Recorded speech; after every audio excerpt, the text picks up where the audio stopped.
এই যে বিজেপি নেতা সুকান্ত মজুমদার তিনি বলছেন বা শুভেন্দু অধিকারী তারা বলছেন যে এখান থেকে নৌকায় করে লোক পার হয়ে গেছে, তারা বাঁচার চাকরিতে এখান থেকে আপনারা থাকতে দিচ্ছেন না। তাদের পার হয়ে গেছে না তাদের নিয়ে যাওয়া হয়েছে?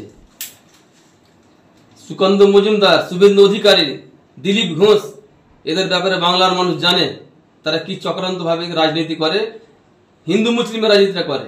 তারা এই সমস্যার মধ্যে যখন শুনলে যে বেদবনার মানুষ এখানে একটা গন্ডগোল হয়েছে, তারা চক্রান্ত করে রাজনীতি করার জন্য তাদেরকে জোর করে, তারা যাবে না, তাদের জোর করে নিয়ে যাওয়া হয়েছে পারদেওনাপুরে একটা বিজেপি পার্টি অফিসে।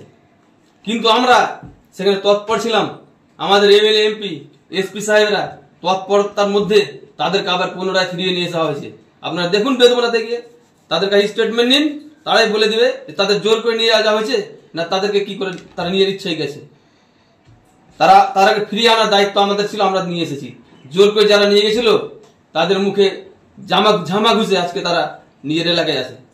তারা যে নিজের এলাকায় ফিরে এসছে, যারা চলে গেছিল অবশ্যই ফিরে এসে আপনারা গিয়ে দেখতে পারেন।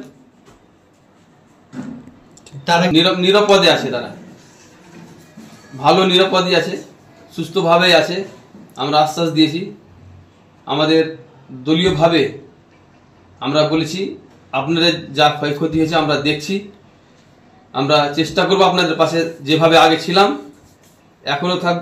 আগে ছিলাম, এখনো আছি, ভবিষ্যতেও থাকবো আপনাদের পাশে।